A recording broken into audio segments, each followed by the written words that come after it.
برداشته شدن بند مذهب از سیاست را جنبش زنان و رشد سازمان‌های مدنی باز بیشتر به رهبری زنان کامل می‌کند. زنان ایران پدیده‌ای یگانه اند.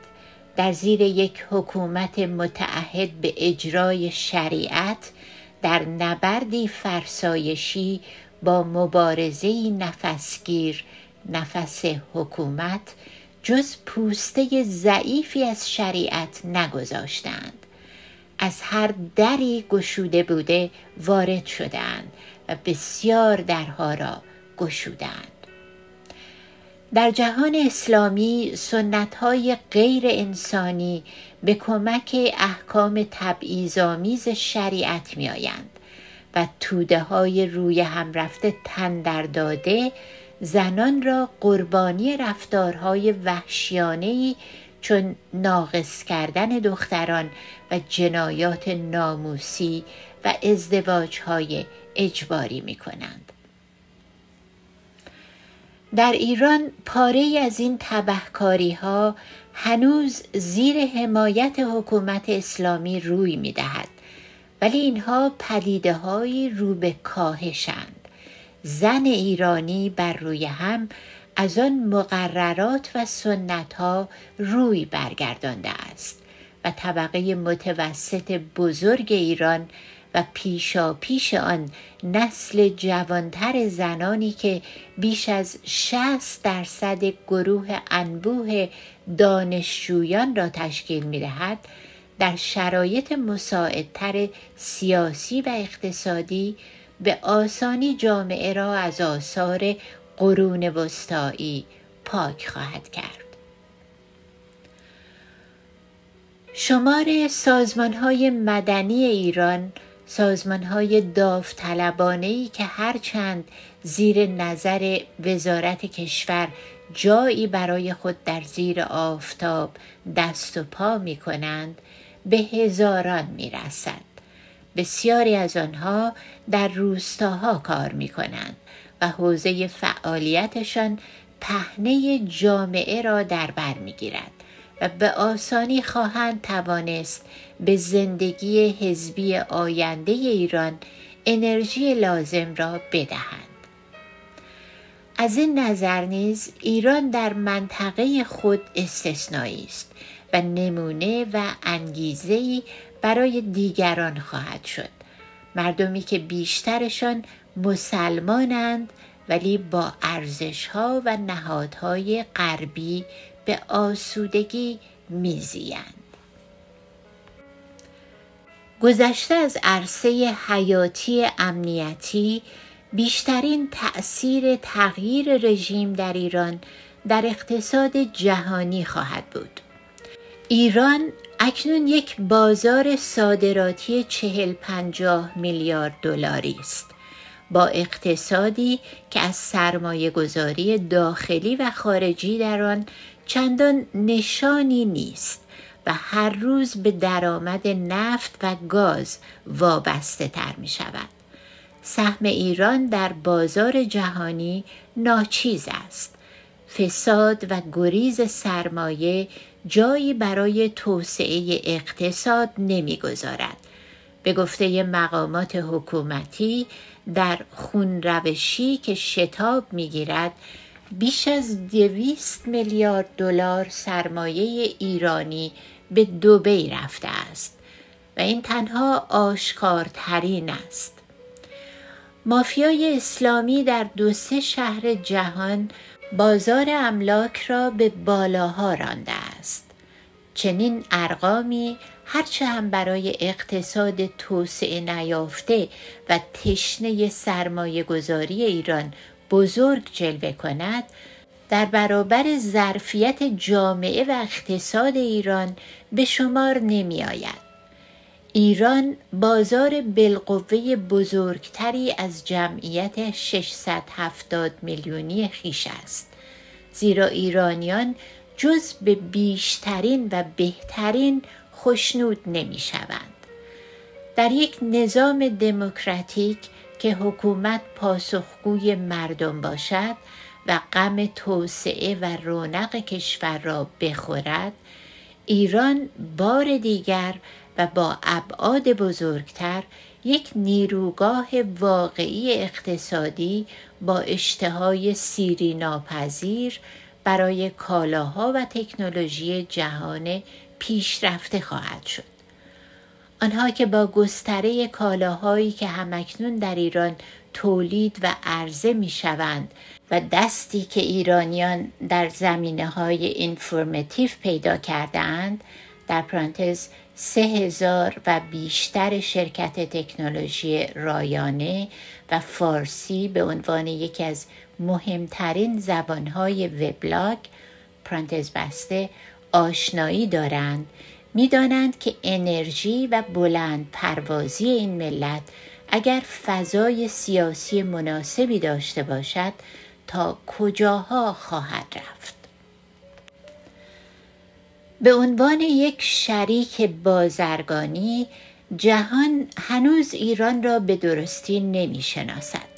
در قلب منطقه‌ای میان دو دریا و حلقه ارتباط زمینی و دریایی آسیای مرکزی با غرب، ایران که همواره در تاریخ خود نقش کلیدی در این گوشه آسیا داشته است، می‌تواند بار دیگر سهم شایسته‌ای در توسعه بازاری داشته باشد از افغانستان تا ارمنستان و از قزاقستان تا خلیج فارس که تازه دارد نیازها و امکانات خود را کشف می‌کند.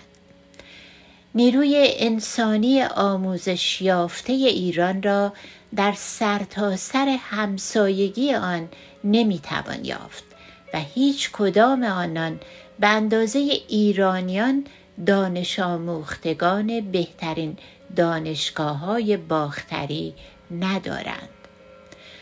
از اینها گذشته، سنت پرورش یافته کارآفرینی ایرانیان و منابع قابل ملاحظه زیرزمینی ایران است و ارتباط سودمندی که اجتماعات بزرگ و موفق ایرانی از اسرائیل تا آمریکا می توانند میان سرزمین مادری و کشورهای میزبان خود برقرار کنند. هیچ سخنی درباره آنچه ایران آزاد شده از جمهوری اسلامی می تواند به جهان بدهد بی اشاره‌ای به ظرفیت فرهنگی این ملت کامل نخواهد بود. ایران در 3000 گذشته کارگاه فرهنگی عمده حوزه میان هندوستان و اروپا بوده است. در زمانهایی نفوذ فرهنگی ایران به حوزه‌های دیگر نیز هندوستان بیشتر و اروپا کمتر سرریز کرده است. میراث فرهنگی ایران هنوز می‌تواند گوشه‌هایی از زندگی را رنگین‌تر یا تحمل پذیرتر سازد. دنیا در سده 19 خیام را کشف کرد و در سده 20 نوبت مولوی رسید. طبیعت بیزار کننده جمهوری اسلامی از جاذبه فرهنگی ایران در 20 و چند سال گذشته کاسته است و پایین افتادن جایگاه ایران در جامعه جهانی به کم اعتنایی به ایران انجامیده است. در خود ایران رونق فرهنگی 2 دهه پیش از انقلاب اسلامی به دشواری در اینجا و آنجا به زندگی خود ادامه می‌دهد و فضا برای شکفتگی فرهنگی مساعد نیست. ولی حتی در چنین شرایطی جهانیان با پدیده شگفت سینمای ایران روبرو می شوند و رمان فارسی دارد از آب و گل به در می آید. بالا گرفتن خرافات در جامعه ایرانی نمی باید نگرنده را به اشتباه اندازد. این درست است که رژیم در صورت تازه بسیجی خود می‌کوشد به ضرب تبلیغات و با صرف پولهای بادآورد بی‌حساب توده‌های مردم را سراپا به صحرای کربلا و چاه چمکران بکشد و این درست است که بسیاری کسان از نومیدی و درماندگی چشم به معجزه دوختند. ولی بخش‌های پیشرفته تر جامعه پادزهر خرافات را در آستین خود دارند.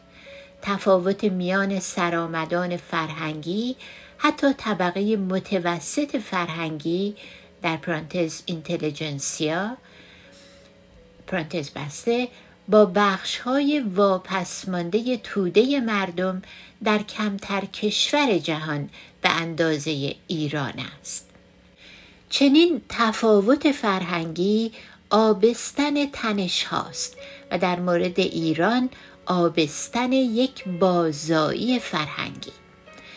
رنسانس سده 15 و 16 و روشنگری سده 18 در شکم چنان تنشی زاده شدند، زیرا توده های مردم احترام استثنایی برای اهل قلم، برای روشنفکران و دانایان، حتی اگر برخلاف عقاید خود داشتند و آماده بودند آموزه های آنان را با عادتهای ذهنی و تعصبات خیش آشتی دهند.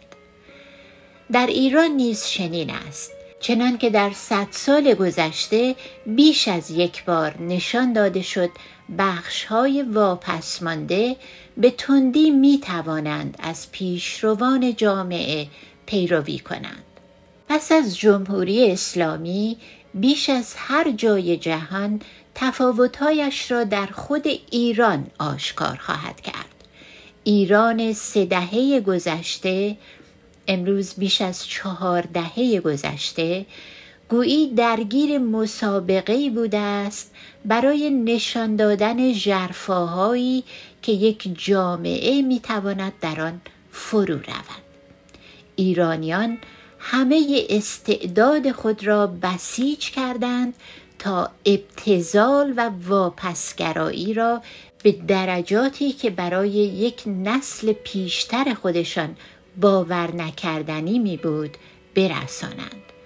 آنها توانستند یکی از غیر انسانی ترین و ناهنگام ترین نظام های حکومتی جهان را فرمانروای خود گردانند و از این شگفتی نیز برآمدند که چند سالی آن نظام حکومتی را از محبوبیت و ستایش نزدیک به پرستش مذهبی برخوردار گردانند.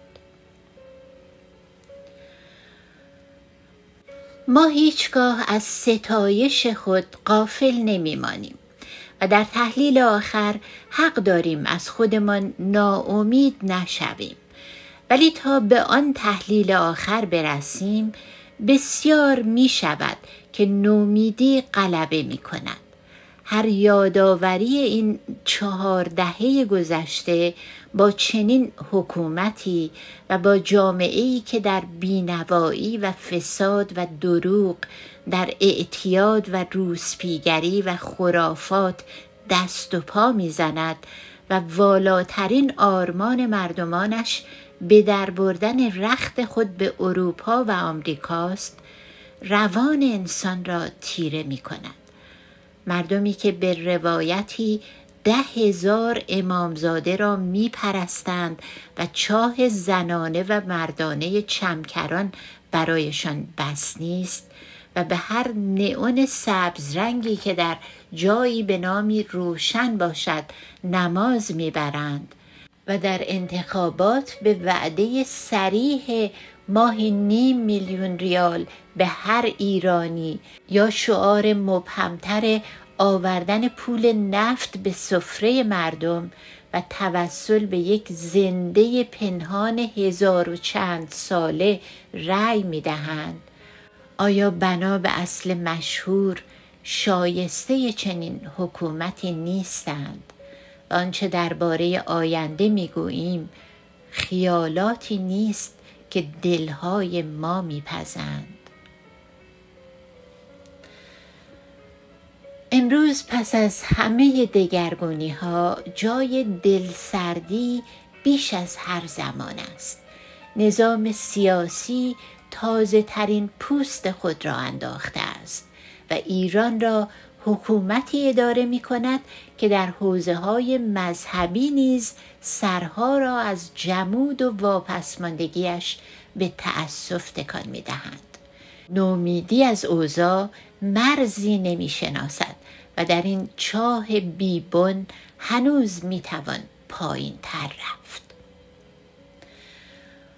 ما می توانیم در شمردن کاستی های اخلاقی و فرهنگی هممیهنان خود بیش از اینها برویم و برای بی حرکتی بهانه های فراوانتر به دست آوریم.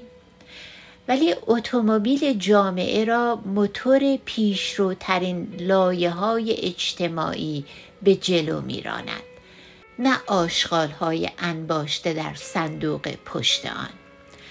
4 دهه پیش اتومبیل جامعه ایرانی با وزن سنگین صندوق پشت آن رو به پس می‌رفت.